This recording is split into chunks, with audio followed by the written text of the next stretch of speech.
프랑스에서는 빠른 게 자랑거리가 아니다. 오히려 불편하다. 보통 뭐 주민등록증 같은 거 하나 만드는데도 뭐 한 2달은 걸리고 은행 계좌 하나 여는 것도 뭐 1달은 걸려요. 물어봤어요. 왜 이렇게 행정이 느리느냐. 우리는 너무나 많은 이민자와 너무나도 불어를 못하는 사람이 너무 많아서 이게 빨리빨리 해서 몇 월 며칠까지 등록 안 하면 잘리고 뭐하고 이걸 빨리 해주면 이 이민자들이 따라올 수가 없다는 거예요. 관공서에 가서 체류증을 신청을 하면은 우리 바캉스니까 이제 2달 있다 오래요. 그럼 체류증이 없잖아요. 그 기간 동안에. 나 기간 안에 체류증을 신청을 못했는데 어떡하지? 그럼 추방인가? 체류증을 신청하지 기간을 넘긴 사람을 위한 기간이 또 따로 있고요. 그 기간을 못 지키잖아요. 그럼 그 기간을 또 못 지킨 사람들을 위한 기간이 또 따로 있고요. 굉장히 느리게 이렇게 만들어놨어요. 왜 그러냐? 그렇게 하지 않으면 언어를 아직 배우지 못한 이민자들, 그다음에 노인들 다 쳐낼 수가 없다는 거예요. 그래서 천천히 그 다음에 유예기간 이게 안 됐을 때 제2, 제3, 제4 그렇게 해서 천천히 간다 그렇게 얘기하더라고요. 프랑스 서점에는 베스트셀러가 없다. 우리는 무슨 가수가 요즘 인기 가수가 누구다, 요즘 뜨는 책이 뭐다 이런 거를 좀 선호하는 단일, 합일 이런 게 좀 잘 되다 보니까 음식이 뜨면은 그걸 다 알아야 되고 이런 걸 좀 선호하고요. 프랑스 사람들은 베스트셀러를 좀 질색을 하죠. 이번에 노벨문학상 프랑스 작가가 받았는데 프랑스에 갔어요. 서점에 가서 이번 노벨문학상 수상한 책이 당연히 있으리라고 생각을 했는데 서점 주인이 그건 내가 선호하는 책이 아니라서 안 갖다 놨다. 그러니까 팔릴 만한 책을 갖다 놓는 것이 아니라 대체로 자기들이 선호하는 물건들을 갖다 놓고 팔다 보니 사람들이 투어하듯이 시골 어느 서점에 가면 무슨 류의 서적이 많다더라. 그 서점 주인의 취향에 갖춰진 이러한 책류가 많다더라. 그렇게 해서 이제 서점도 갈 수 있고 와인도 마찬가지로 요즘 뜨는 와인이 뭐다. 그런 말 자체를 질색을 하는 것 같아요. 사람들이 몰아서 다 좋아하는 거는 또 싫어한다. 네, 그래서 그 사람의 고유성을 가지고 있는 것을 탐색하는 것을 즐기는 거죠. 이것도 되게 재밌었는데 프랑스 아이들에게 절대 꿈을 물어보지 않는다.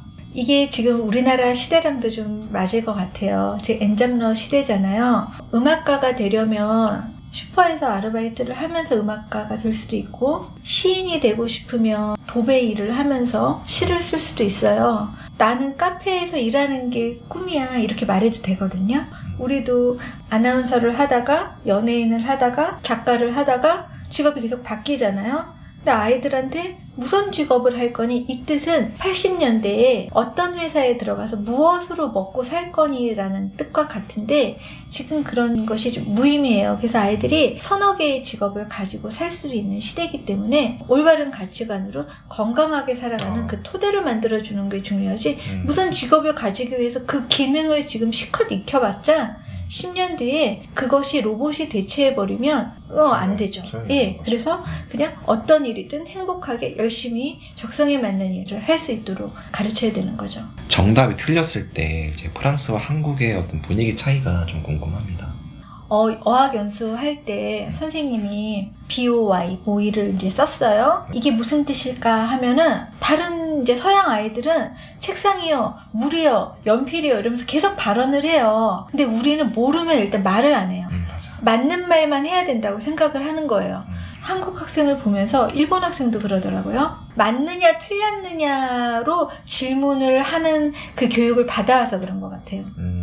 이게 뭘지 한번 생각해보자. 그래서 어떤 아이들은 마우스예요, 뭐 분홍색 돌이에요, 뭐 마음대로 말해도 되잖아요. 그 다음에 선생님이 맞는 얘기를 해주시면 되잖아요. 맞는 말이 아닌 것은 학생이 애초에 대답을 못한다? 그럼 뭘 배우러 왔어요? 그러니까 예습을 해가지고 준비를 해서 학교 와서 맞는 말만 하려고 그러잖아요.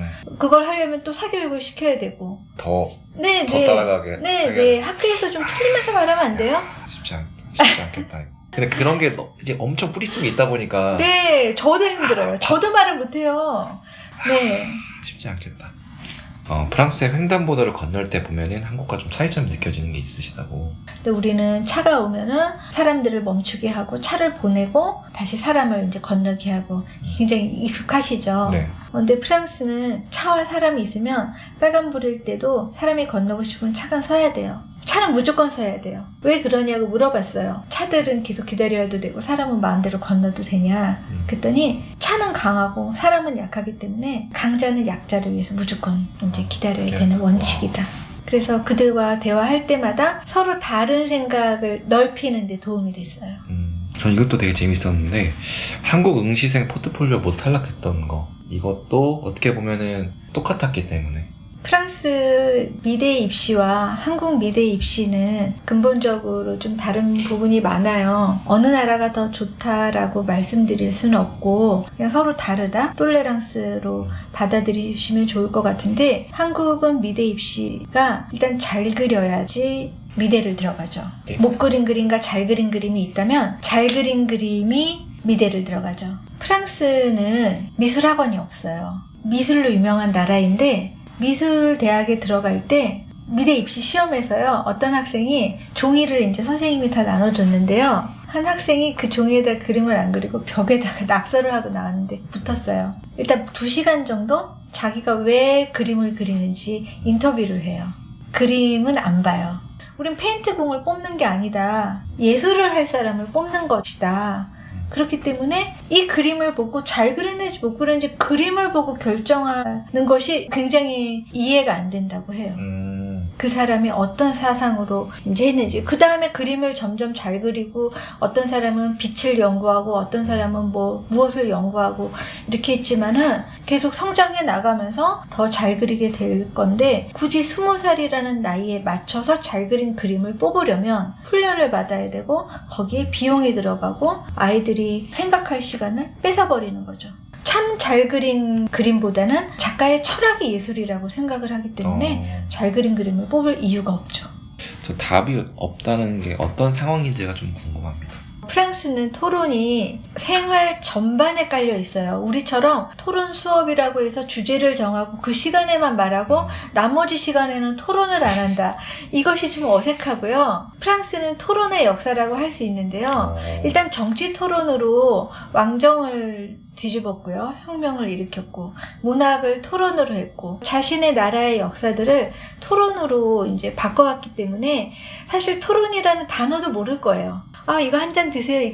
이것은 정입니다. 이렇게 굳이 공기처럼 잘 모르고 살잖아요. 그들은 그냥 그것이 일상이라서 굳이 이제 많은 말을 하진 않는데요.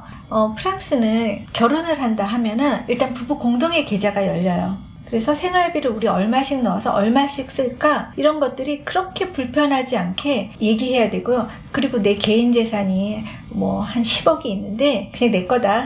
이런 말들이 하는 것이 그렇게 이렇게 껄끄럽지 않아요. 근데 그것이 분명해야만 분란이 없어요. 우리나라에서 이제 설과 추석이 중요하듯이 유럽에선 크리스마스가 상당히 중요한 이제 최대 명절인데요. 새해는 친구들과 보내고 크리스마스는 가족들과 보내요. 우리랑 반대인데, 이번에는 누구네 집에서 무슨 음식 해 먹을까? 이게 합의가 좀 돼야 돼요. 매번 바뀌어요.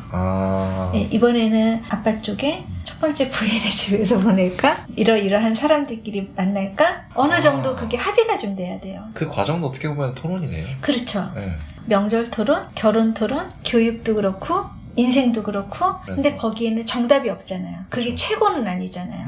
그럼 그렇게 프랑스인들이 미친 듯이 토론하는 이유가 좀 궁금합니다. 전쟁을 방지할 수 있다고 생각하기 때문이에요. 국가 간에도 마찬가지로 토론이 잘 이루어져서 어느 정도 합의가 되면 총칼을 들지 않고 살인이 일어나지 않고 좀 해결이 돼야 된다고 생각하거든요. 서로 다른 인간이 극과 극으로 치다르면 전쟁까지 가는 거거든요. 그거까지 안 가려면 미친 듯이 토론을 해서 전쟁을 방지하자. 인간과 인간의 전쟁, 그리고 국가와 국가와의 전쟁. 토론은 모든 약자를 위해서 필요하다고 봐요. 저도 그렇고 저희 아이도 그렇고 남 앞에서 말을 잘하고 활발하고 강한 성격은 아니에요. 그래서 끊임없이 아는 것을 말하는 훈련을 서로 같이 하고 있는데, 그렇지 않으면은 어떤 아이가 나를 괴롭혔을 때, 직장 상사가 나를 괴롭혔을 때 내가 내 의견을 내는 용기가 없는 거예요. 그래서 토론은 약자가 보호받는 사회를 만들기 위해서 꼭 필요한 것 같아요. 아이들한테 책 이야기를 저는 그냥 해줘요. 책 읽어오란 얘기 안 하고요.